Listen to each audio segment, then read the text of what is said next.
வணக்கம் நேர்களே, நான் உங்கள் ஆஸ்ட்ரோ பூர்ணா. உங்களை எல்லாரையும் இந்த புது சேனல்ல சந்திக்கிறதுல பெருமகிழ்ச்சி அடைகிறேன். நம்ம இந்த பதிவுகள் மூலமாக, ஜோதிட பதிவுகள் மூலமாக ஒவ்வொரு மாதத்திலையும் ஒவ்வொரு கிரகங்கள் செய்யக்கூடிய சில கோச்சார நிலவரப்படி பலன்களை பார்க்க போறோம். அதுல இன்னைக்கு நம்ம முதல்ல பார்க்க போறது ஆவணி மாத பலன்கள்.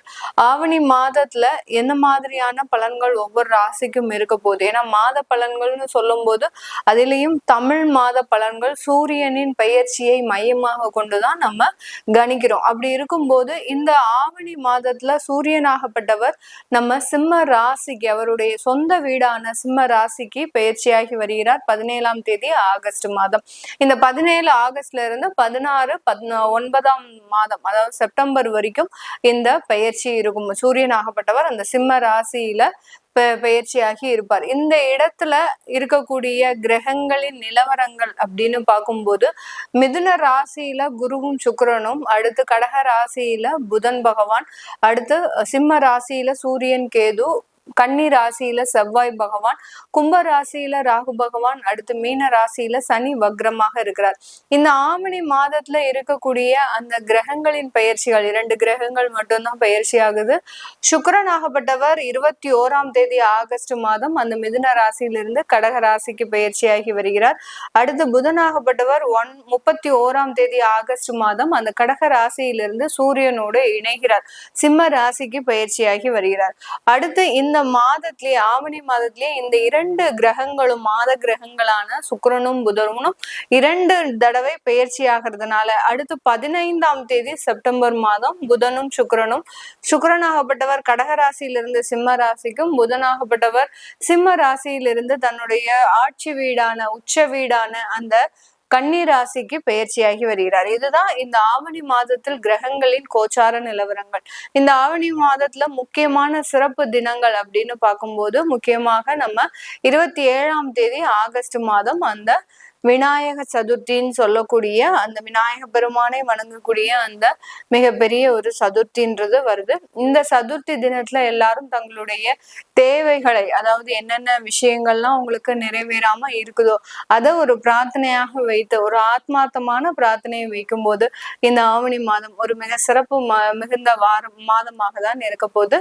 இப்போ நம்ம ஒவ்வொரு ராசிக்கும் உண்டான பலன்களை பற்றி பார்க்கலாம்.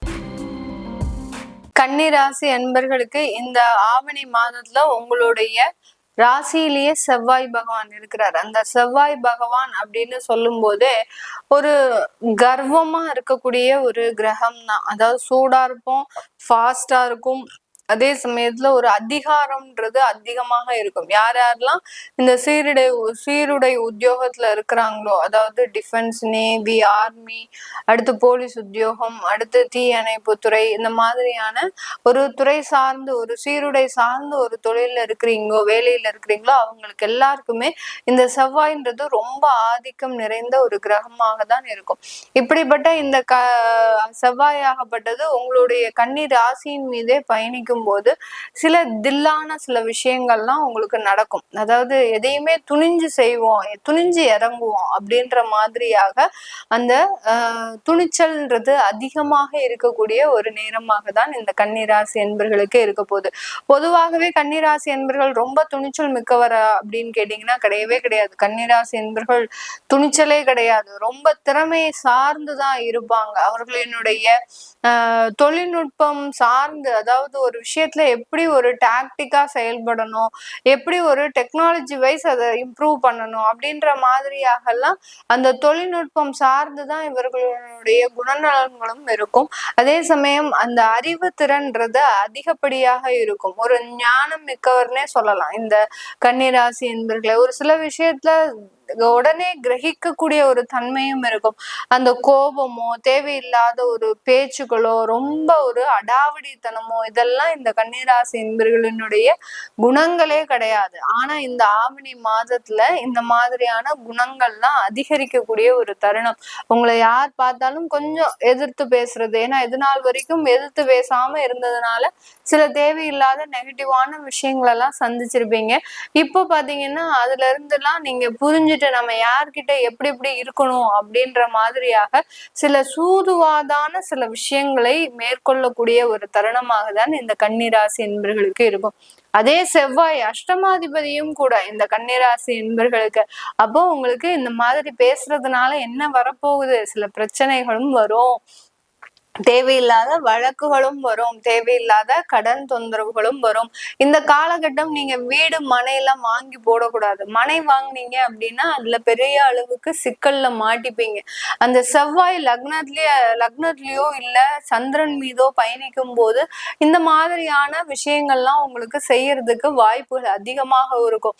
ஒரு குறைந்த விலையில ஒரு 4 ஏக்கர் நிலம், அடுத்து பாத்தீங்கன்னா ஒரு 10 சென்ட் நிலம், இந்த மாதிரியாக மனைகளா வாங்குறதுக்கு உண்டான ஒரு வாய்ப்புகள் வரும். குறைந்த விலையில வருது அப்படின்னாலே நீங்க என்ன நினைக்கணும், அங்க நம்ம ஏமாற்றப்படுறோம், தேவையில்லாத பிரச்சனைகளுக்கு நம்ம உள்ளாக போறோம் அப்படின்ற மாதிரியாக சில விஷயங்கள் உங்களுக்கு அமைப்பாக இருக்கும். அதனால அதுலலாம் ரொம்ப நீங்க கவனம் செலுத்தாமல் உங்களுடைய உத்தியோகத்துல மாத்திரம் கவனம் செலுத்துங்க. இந்த மாதம், இந்த ஆவணி மாதத்துல இந்த கன்னிராசி என்பவர்கள் நீங்க ரொம்ப கவனமாக இருக்க வேண்டிய விஷயம் உத்தியோகத்துல, வேலையில, உங்களுடைய தொழில்ல, இந்த மாதிரியான சம்பந்தப்பட்ட இடத்துல ரொம்ப கவனமாக இருந்துட்டீங்கன்னாலே போறோம். மிகப்பெரிய ஒரு சவால்களை சமாளிக்கக்கூடிய ஒரு திறமை அப்படின்றது அதிகப்படியாக வரும். இந்த காலகட்டம் உங்களுடைய உயர் அதிகாரிகள் உங்களை எப்போதுமே ப்ரெஷர் கொடுத்துக்கிட்டே இருப்பாங்க.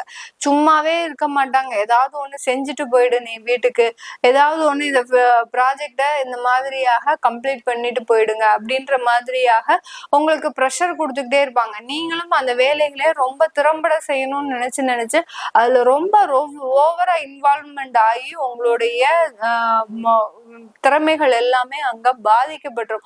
அந்த திறமைக்கு ஏற்ற சன்மானம் கொடுக்க போறாங்களா, அதுவும் கிடையாது இந்த கன்னிராசி என்பர்கள். ஏன்னா நீங்க வாயை திறந்து கேட்டாதான் சில விஷயங்கள் கண்டிப்பா நடக்கும். ஆனா இந்த கன்னிராசி என்பர்கள் எதையுமே வாயை திறந்து கேட்கவே மாட்டாங்க.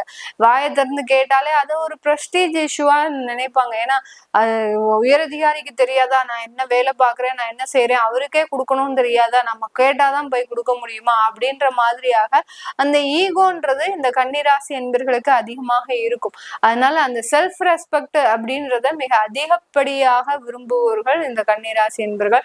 அதனால உங்களுடைய திறமைகள் உங்க கையில இருந்தாலும், அதற்குண்டான ஒரு உழைப்புகள் உங்ககிட்ட இருந்தாலும் அதற்குண்டான ஒரு வருமானங்கள் கண்டிப்பா கிடையாது. அதனால ரொம்ப சில விஷயங்களை நீங்க அவாய்ட் பண்றது நல்லது. அதனால வேலையில ரொம்ப கவனமா இருங்க. வெளிநாட்டு வேலைக்கு நீங்க முயற்சி பண்றீங்க அப்படின்னா அதுலலாம் நிறைய ஒரு மாற்றங்கள் ஏற்படக்கூடிய ஒரு தருணம். அங்க வேலை வாய்ப்பு முழுமையா கிடைக்கும். அந்த வேலை வாய்ப்புல நல்ல மதிப்பு மரியாதை, நீங்க எதிர்பார்க்கக்கூடிய அந்த செல்ஃப் ரெஸ்பெக்ட், இது எல்லாமே கண்டிப்பா கிடைக்கக்கூடிய ஒரு நேரமாக தான் இந்த மாதம் இந்த கன்னிராசி என்பர்களுக்கு இருக்க போகுது. அடுத்து உங்களுடைய திருமண வாழ்க்கையில மிகப்பெரிய ஒரு உயரங்கள், திருமண வாழ்க்கை புதுசா அமையுது அப்படின்னா அந்த திருமண வாழ்க்கையில நிறைய பெரிய மாற்றங்கள் இந்த காலகட்டம் வரும். அதே சமயத்துல இந்த காலகட்டத்துல அந்த திருமண வாழ்க்கையில ஒரு நல்ல அனுபவங்கள், ஒருத்தருக்கு ஒருத்தர் புரிஞ்சு நடந்துக்கக்கூடிய ஒரு தன்மை. இப்போ சந்திரன் மீதே செவ்வாய் பயணிக்கும் போது பெண்களாக இருந்தீங்க அப்படின்னா உங்களுடைய கணவர் உங்களை ரொம்ப அருமையா புரிஞ்சு நடந்துப்பார், ரொம்ப பாசமா இருப்பார். மேடம் 1 மாதத்துக்கு தான் இருப்பாரா, அதுக்கப்புறம்லாம் இருக்க மாட்டாரா அப்படின்னு கேட்டீங்கன்னா, இந்த செவ்வாய் உங்களுடைய ராசியில எத்தனை மாதத்திற்கு இருக்குதோ 45 நாட்களுக்கு தான் இருக்கும். அதனால அந்த நாட்களுக்கு மட்டும்தான் அந்த மாதிரியான மாற்றங்கள் வரும். அதனால இந்த இடத்துலயே நீங்க சில சாதிக்க வேண்டிய விஷயத்தை சாதிக்கணும். உங்களுக்கு தான் நிறைய அந்த ஒரு கவுன்சிலிங்லாம் நல்லா பண்ண தெரியும். இந்த கன்னிராசி என்பர்களுக்கு ஒருத்தவங்க கிட்ட நம்ம எப்படி பேசணும், எப்படி நடந்துக்கிட்டா அவங்க கிட்ட இருந்து காரியம் சாதிக்கலாம் அப்படின்றதெல்லாம் இந்த கன்னிராசி என்பர்களுக்கு அதிகப்படியாக தெரியும். அதனால அந்த மாதிரியான நேரம் இருக்கும்போது கண்டிப்பாக சில விஷயங்களை நீங்க சாதிக்கக்கூடிய ஒரு தருணமாக தான் இருக்க போகுது. புதிதாக திருமணம் முயற்சி செய்யறவங்களுக்கும் நல்ல ஒரு திருமண வாய்ப்புகள் வரும். 2வது திருமணமும் நல்ல அமைப்பாக தான் இருக்கு. 2வது திருமணத்துல சில ஒரு கண்டிஷன்ஸ்ன்றது இருக்கும். உங்களுடைய ஜாதகப்படியோ உங்களுடைய கோச்சார நிலவரப்படியோ நீங்க குழந்தைகளோட தான் திருமணம் பண்ணிக்கணும் அப்படின்ற மாதிரியான ஒரு அமைப்புகள்லாம் இருக்கும். அதனால அதெல்லாம் பார்த்து தெரிஞ்சுக்கிட்டீங்க அப்படின்னா நல்ல ஒரு மாற்றத்தை இந்த ஆவணி மாதத்துல இருந்து நீங்க அனுபவிக்கக்கூடிய ஒரு நேரமாக தான் இருக்க போகுது. இது எல்லாமே நம்ம கோச்சார நிலவரப்படி பலன்களை கணிச்சு சொல்லியிருக்கிறோம். உங்களுடைய சுய ஜாதக திசாபுத்தி பலன்களை பார்க்கணும் விருப்பப்படுறவங்க கீழே இருக்கிற நம்பருக்கு வாட்ஸ்அப்ல அப்பாயின்மெண்ட் வாங்கிட்டு நீங்க என்கிட்ட கன்சல்ட் பண்ணிக்கலாம். நான் மேல சொன்ன சில விஷயங்கள் உங்களுடைய வாழ்க்கையில நடந்திருக்கு அப்படின்னா கீழே கமெண்ட் பாக்ஸ்ல பதிவு பண்ணுங்க. உங்களிடமிருந்து விடைபெறுவது உங்கள் ஆஸ்ட்ரோ பூர்ணா. நன்றி, வணக்கம்.